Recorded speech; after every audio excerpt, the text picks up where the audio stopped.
Taib, kita bicara tentang sejarah munculnya pluralisme atau liberalisme secara spesifik pluralisme. Kapan munculnya?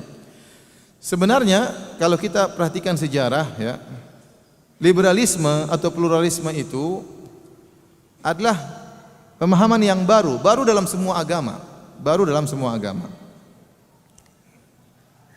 Pluralisme atau hukum asal semua agama adalah eksklusivisme. Eksklusivisme itu lawan dari inklusivisme. Inklusivisme mirip dengan pluralisme. Inklusivisme itu artinya semua benar, terbuka. Eksklusif hanya kita yang benar. Ya, kamu jangan eksklusif, jangan merasa benar sendiri. Itu namanya eksklusivisme. Dan semua agama dibangun di atas eksklusivisme. Ya. Semua agama merasa paling benar sendiri. Semua agama demikian. Mana ada agama mengatakan kita benar semua? Ya. Mana ada agama mengatakan kita benar semua? Mau Yahudi, mau Nasrani, mau Hindu, mau Buddha, semua merasa dia yang paling benar. Ya. Jadi bukan orang Islam aja yang merasa paling benar. Semua agama merasa paling benar. Kalau kita bicara tentang orang-orang Yahudi, maka mereka merasa paling benar. Mereka mengatakan surga yang huni cuma mereka. Ya. Kata Allah, "Qul in kanat lakumud darul akhiratu 'indallahi khalisatan min dunin nas, fatamannawul mauta in kuntum shadiqin." Orang Yahudi menyangka kalau mereka mati pasti masuk surga. Kalau mereka mati pasti masuk surga. Kalaupun masuk neraka, kata mereka cuma sebentar. Wa qalu lan tamassana an-naru illa ayyaman ma'duda.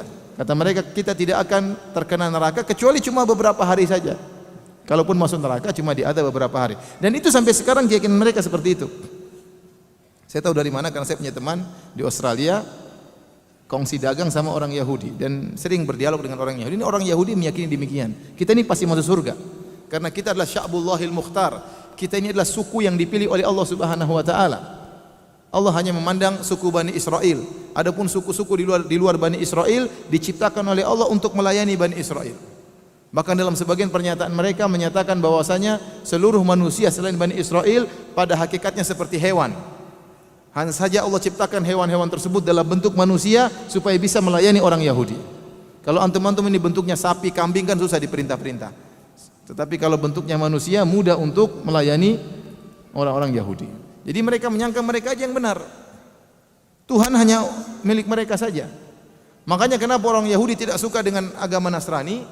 Tatkala muncul Nasrani dianggap sebagai agama internasional. Ya, bid'ah yang dimunculkan oleh Paulus dalam agama Nasrani. Tadinya agama Nasrani juga agama spesifik, hanya untuk domba-domba Bani Israel. Muncul Paulus membuat agama Nasrani sebagai agama yang apa? Internasional. Orang Yahudi tidak terima. Loh, kita ini agama spesial, kenapa dijadikan internasional? Sehingga orang Yahudi tidak suka dengan apa? Nasrani. Ya. Benci dengan agama Nasrani. Selain mereka tidak suka dengan Nabi Isa, terlebih lagi ternyata agama Nasrani dijadikan sebagai agama internasional. Mereka maunya eksklusif dan mereka menyangka mereka pasti masuk surga kalau meninggal. Maka Allah bantah. Qul in kanat lakumud darul akhiratu 'indallahi khalisatan min dunin nas. Katakanlah wahai Muhammad kepada orang Yahudi, kalau seandainya surga itu hanya milik kalian, spesial, yang lain tidak bisa masuk surga, fatamannawul maut. Kalau gitu minta mati aja. Kalau kalian merasa pasti masuk surga, ngapain hidup lama-lama? Minta mati aja sekarang. Tapi kata Allah Subhanahu wa taala, ya, wala yatamannawnahu abadan. Mereka tidak bakalan minta mati. Justru orang Yahudi paling ingin hidup lama. Ya. Jadi mereka sangat merasa eksklusif. Seperti dalam ayat yang lain juga Allah berfirman, "Qul ya ayyuhalladzina hadu in za'amtum annakum awliya'u lillahi min dunin nas fatamannawul mauta in kuntum shadiqin." Katakanlah wahai Muhammad kepada orang Yahudi, kalau kalian merasa kalian hanya wali-wali Allah cuma kalian dan kalian merasa masuk surga pasti kalau mati pasti masuk surga, maka mintalah kematian. Namun mereka tidak pernah minta mati. Jadi liberal susah masuk dalam Yahudi. Saya ulangi, pemahaman liberal susah masuk dalam Yahudi. Pluralisme susah masuk dalam Yahudi. Ya, karena kalau timbul pluralisme, hilang keyahudian mereka. Hilang keyahudian mereka. Mereka merasa bangga karena eksklusif. Bahwasanya Tuhan hanya milik mereka, Tuhan hanya untuk mereka, dan mereka hanya satu-satunya suku yang dihargai oleh Allah Subhanahu wa taala. Maka mustahil pluralisme masuk dalam Yahudi, mustahil. Mereka tertutup, eksklusif sampai sekarang. Sampai sekarang. Kalau ada orang Yahudi yang pluralis itu Yahudi bahlul ya. Yahudi tidak mungkin pluralisme. Taib. Kita bicara tentang Nasrani. Apakah Nasrani pluralis atau eksklusif? Yang benar Nasrani juga eksklusifisme. Merasa diri mereka eksklusif. Sebagaimana dalam pernyataan-pernyataan mereka. Mereka mengatakan bahwasanya tidak mungkin selamat kecuali melalui jalan juru selamat. Tidak mungkin selamat kecuali melalui jalan juru selamat, melalui jalan Nabi Isa alaihissalam. Mereka punya khurafat bahwasanya Nabi Adam alaihissalam telah mewariskan dosa warisan. Waktu Nabi Adam dan Hawa memakan buah khuldi atau mendekati pohon khuldi, maka mereka berdosa. Dan dosa tersebut diwariskan kepada setiap anak Adam.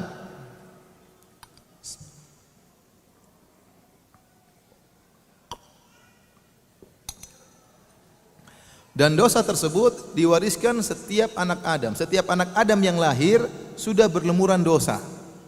Itu keyakinan mereka. Dan tidak bisa dosa tersebut hilang sampai Nabi Isa datang anak Tuhan disalib untuk menebus dosa-dosa tersebut. Maka kalau Anda ingin dosa Anda terhapuskan, maka Anda harus meyakini tentang Nabi Isa yang diturun anak Allah, anak Tuhan yang disalib demi untuk menebus dosa Nabi Adam alaihissalam, nenek moyangnya. Ini khurafat. Ya, tidak sama seperti keyakinan orang Islam. Orang Islam wala taziru waziratun wizra ukhra. Tidak ada seorang yang menanggung dosa orang lain. Nabi Adam alaihissalam bertobat kepada Allah, sudah selesai urusan. Ya. Rabbana zalamna anfusana wa illam taghfir lana, ya Rabb kami telah melakukan kezaliman, ampunilah kami. Allah ampuni. Fatalaqqa Adamu min rabbih kalimatin fataba alaihi. Kata Allah dalam Al-Qur'an, Allah pun menerima pernyataan Nabi Adam, menerima kalimat-kalimat untuk mohon ampun kepada Allah Subhanahu wa taala. Fataba alaih, maka Allah pun menerima taubat Nabi Adam alaihissalam. Ya. Oleh karenanya bagi dalam Islam kalau orang baru lahir tidak ada dosa sama sekali. Makanya di antara pahala haji kata Nabi sallallahu alaihi wasallam, man hajja al-baita lillah falam yarfuth walam yafsuq raja'a min dhunubihi ka yaumin waladatu ummuhu. Barang siapa yang berhaji ikhlas karena Allah Subhanahu wa taala, tidak melakukan rafas, tidak berkata-kata kotor, tidak bermaksiat, maka dia akan bersih dari dosa-dosanya seperti anak yang baru dilahirkan dari perut ibunya. Berarti kalau orang lahir dari perut ibunya bersih atau tidak? Bersih. Orang Nasrani tidak. Nasrani orang baru lahir sudah berlumuran dosa dari Nabi Adam alaihissalam. Oleh karenanya mereka memiliki pemahaman eksklusifisme.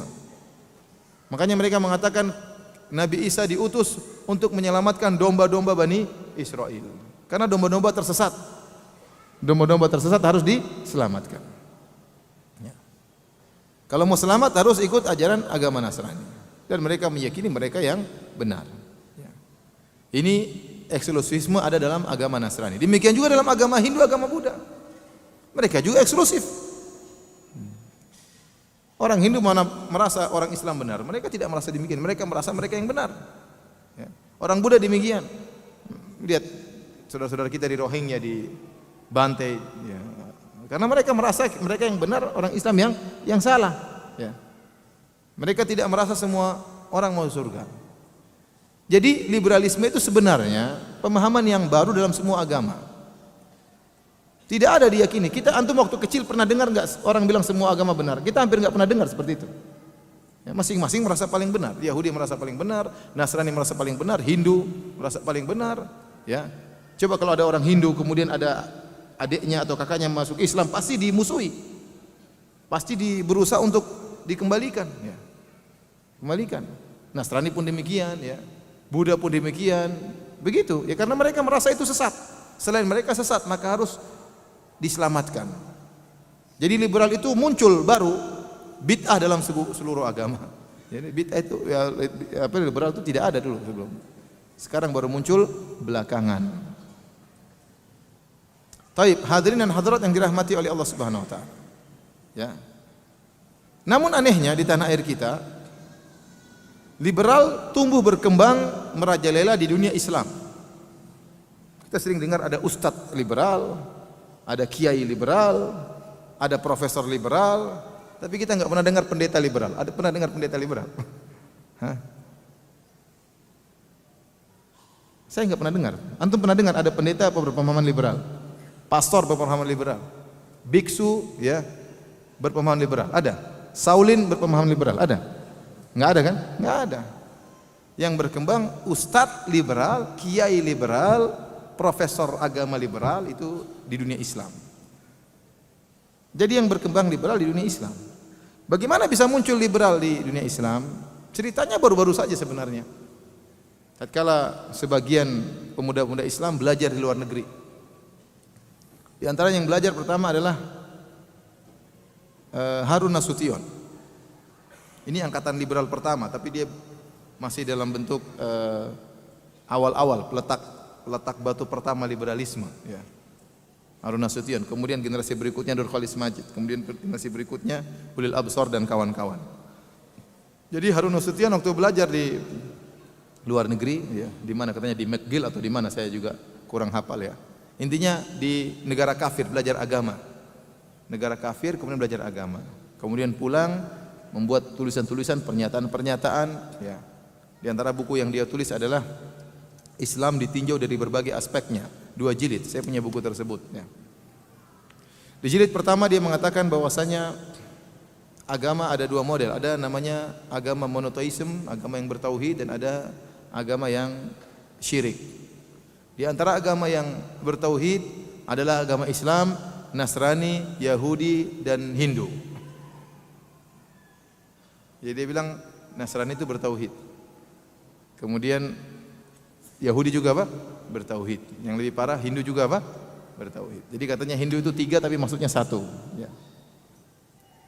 Ini awal-awal pemikiran menyimpang dari Harun Nasution. Ya. Kemudian ada sebagian ulama Indonesia yang membantah pemikiran-pemikirannya. Ya. Kemudian generasi berikutnya, generasi Nur Khalis Majid, sama belajar, ya, pandai bahasa Arab, sudah punya landasan agama yang baik, kemudian belajar liberal di negara kafir. Mereka belajar di negara kafir, belajar sama orang-orang orientalis, orang-orang Tiris, orang kafir yang belajar Islam untuk mencari kesalahan Islam. Dan ini secara akademis keliru. Seorang secara akademis kalau ingin belajar sesuatu, belajar pada pusatnya, harusnya demikian kan? Harusnya kalau Anda ingin belajar agama Islam, belajar pada pusatnya. Entah di Arab Saudi, entah di Mesir, ya, entah di negara-negara Islam, itu namanya belajar Islam. Di mana pusat orang Islam, agar Anda tahu bagaimana Islam yang sebenarnya. Ya masa Anda belajar Islam di negara kafir? Itu namanya tidak akademisnya salah seperti itu. Ya, tidak logis belajar Islam sama orang kafir di negara kafir. Jadi belajar Islam sama orang kafir dengan niat pulang untuk menyelamatkan kaum muslimin dari neraka jahanam, tapi belajarnya sama orang yang masuk neraka jahanam. Gimana mau nyambung ya? Yang dia bawa pulang bawa kesesatan. Rasulullah Majid akhirnya dengan bukunya dan teman-temannya menulis buku judulnya Fikih Lintas Agama. Akhirnya muncul fatwa-fatwa aneh-aneh ya. Doa bersama, Tuhan bersama ya, dan macam-macamnya ya.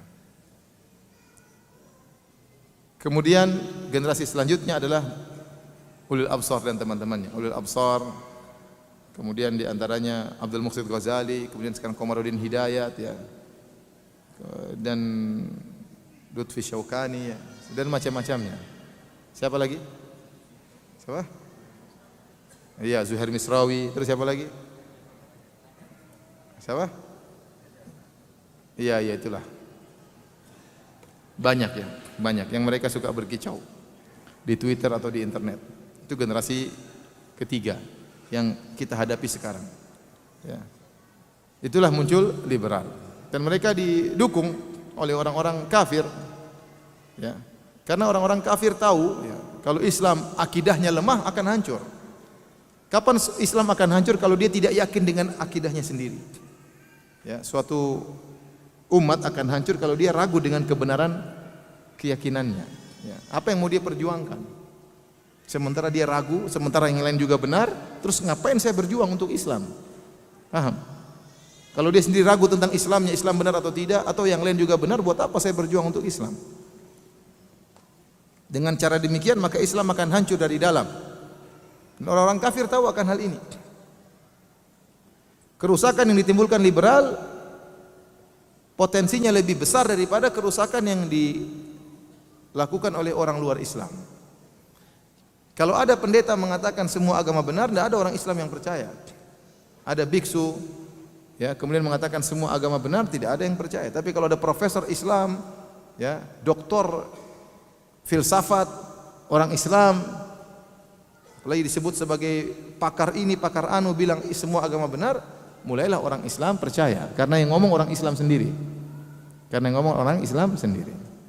Ini benar-benar diketahui oleh orang kafir sehingga mereka benar-benar menyokong dana untuk membantu tersebarnya program-program liberalisme di tanah air kita.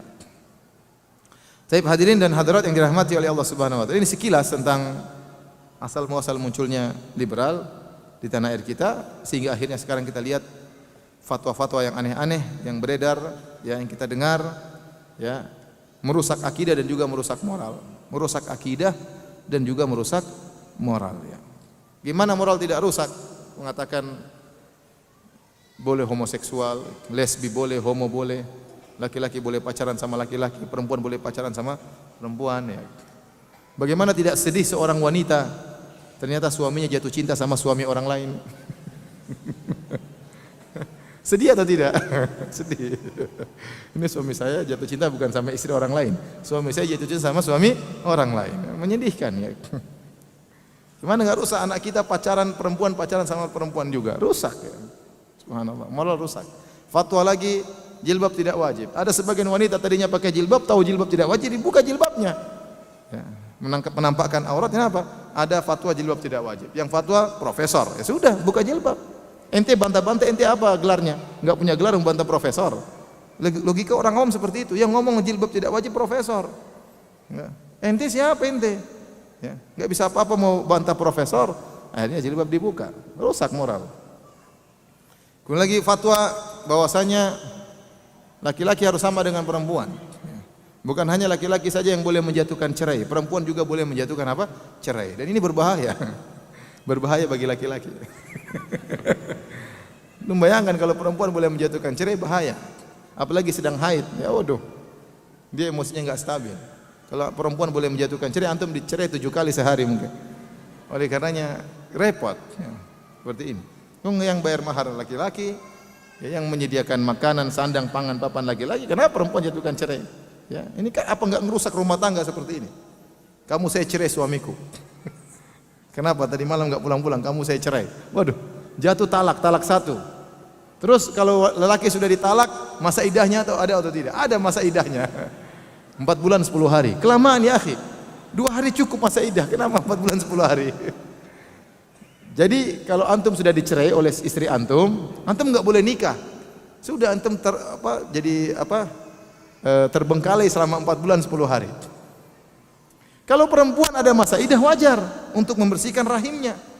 Sudah tidak tercampur dengan mani laki-laki yang lain, bersih rahimnya baru dinikahi oleh laki-laki lain. Kalau laki-laki buat apa masa idah? Apa yang mau dibersihkan? Fatwa aneh-aneh, ya. Ya, fatwa aneh-aneh, ya. Ini merusak moral. Jadi moral rusak, ya. Kemudian juga akidah rusak. Semua agama benar. Gimana semua agama benar?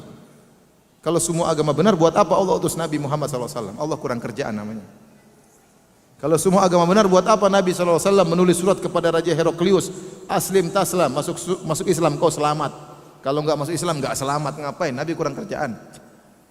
Kirim surat kepada Heraklius, kepada Raja Persia, kirim Mu'adz bin Jabal ke negeri Yaman mendakwai orang Yahudi. Kalau semuanya benar, berarti Nabi kurang kerjaan. Iya atau tidak?